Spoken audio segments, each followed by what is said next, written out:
and thanks for being here at Growth and Harmony once again. My name is Brandy, and we're going to be talking about fasting today. So, we are going to be talking or going over real quick the types of fasting, or at least a few of them today. So, first one I'm going to go over is intermittent fasting. Second one I'm going to go over is juicing. And the third one I'm going to go over is the long fast. Now, let's go over first how to do the intermittent fast. So, basically to do an intermittent fast, you just want to set a time of the day to start fasting, and then you usually just stop eating until the next day at some point that you deem.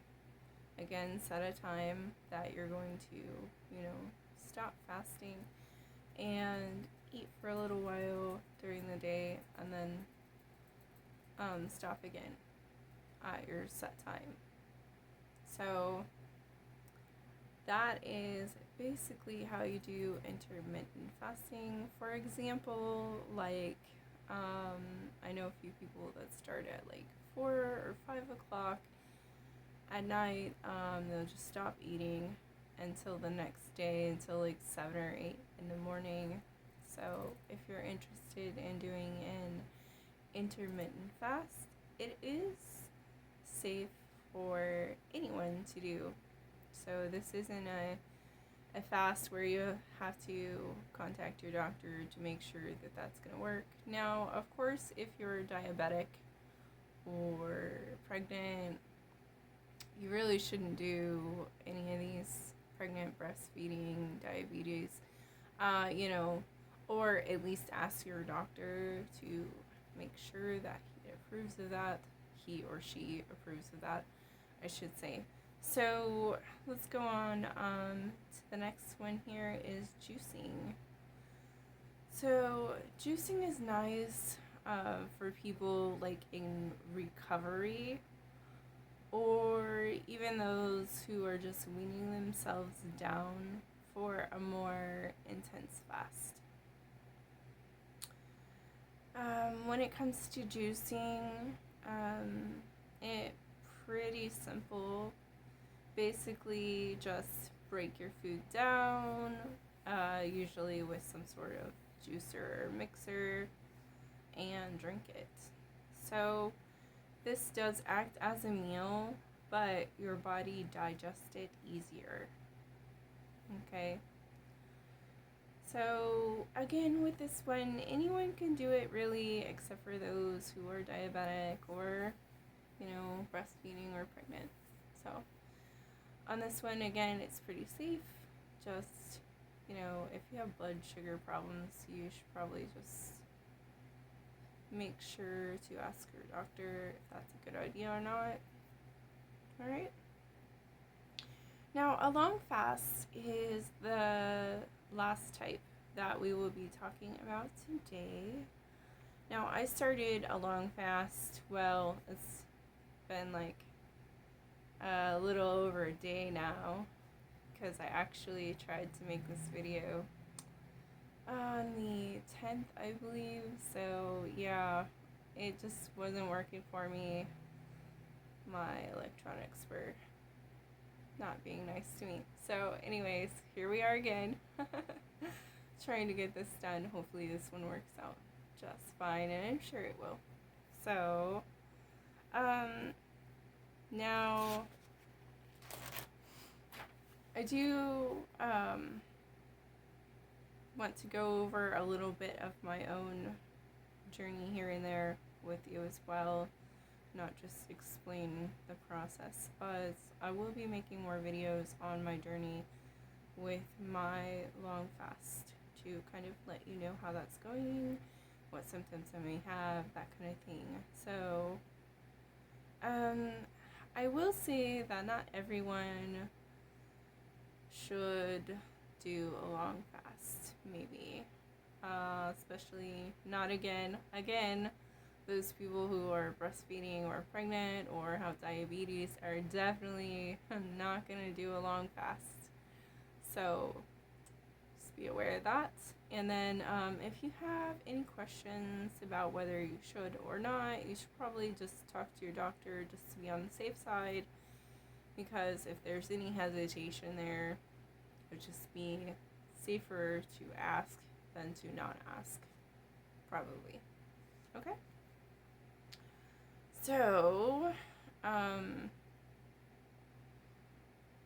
see. First, you should know what a long fast is, I guess. So, it's basically not consuming food, soda or coffee, etc., for a longer period of time than like 3 days. So, typically, a person who's doing like a shorter fast would do like up to 3 days to hit like ketosis or something like that. But if you're really trying to do a long fast, you want to go usually more than 3 days. Most people would do a long fast for about 20 to 30 days, somewhere in there. A lot of people do them for religious reasons, but you don't have to. It could just be your own personal health reasons. And we'll go over the benefits of fasting here at the end.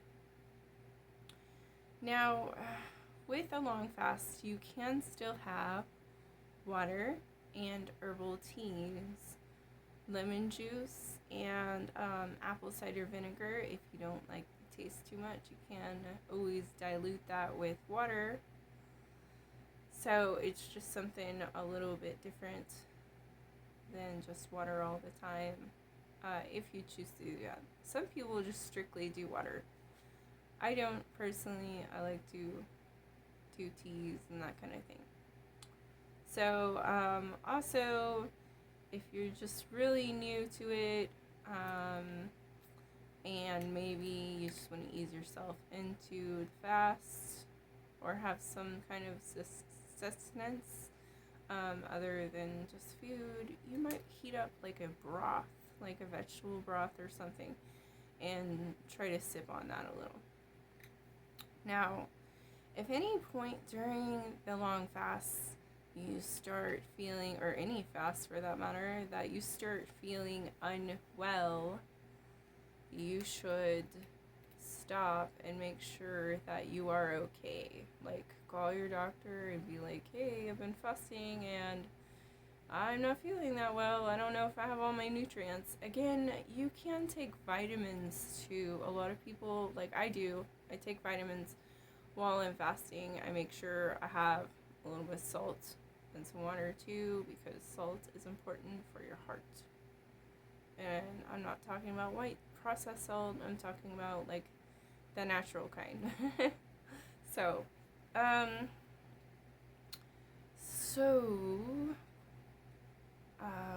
where to leave off? Oh yeah. So again, people that should ask their doctor would be anybody with any kind of sugar problems, blood sugar. Make sure that that's okay first. And then of course, pregnant or breastfeeding, just don't. Just don't, okay? Whew. I like to fast because of the benefits that come from a fast. Now, we are going to go over those here, just a second.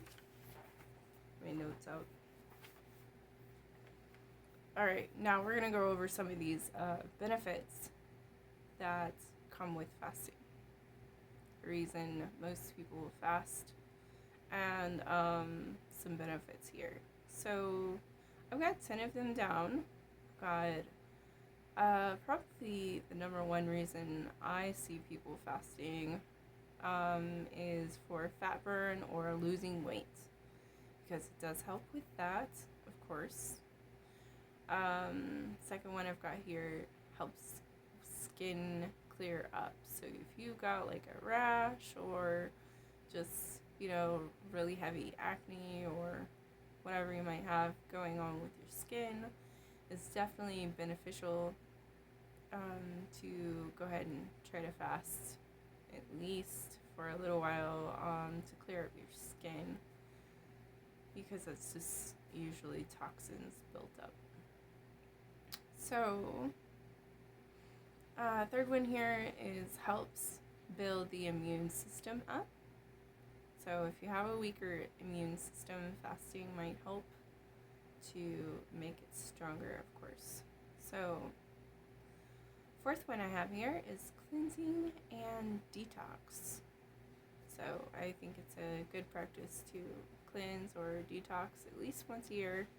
Just get all the toxins out of your body. It's very important. Now, the fifth one here I have is slows aging process. So they have found in medical studies now that it can actually slow your aging process too fast, which is always nice. Now, number 6 here helps immune improve, I don't know how I'm going to say this, improve resistance to oxidative stress. So the kind of stress that makes you sick, basically. It helps reduce that. 7, reduces inflammation. 8, improves brain health. 9, reduces risk of diabetes and heart disease. And 10, again, that could just be for a spiritual practice. For many cultures and belief systems, they do like a 30-day fast or something along those lines. Now, I do hope that this was helpful for you. And, excuse me. Like I said, I'm going to share my current fast with you and keep you kind of updated on my journey as I go. Now, keep an eye out for more videos on that soon, okay? I do want to thank you again for watching and sending you all love and light. I do want to remind you to go ahead and comment, let me know if you've ever fasted or if you have any fasting tips for me. Link those down below in the comments, and go ahead and share this video if you know anybody that might be interested, and subscribe. Alright guys, love you guys, have a good one.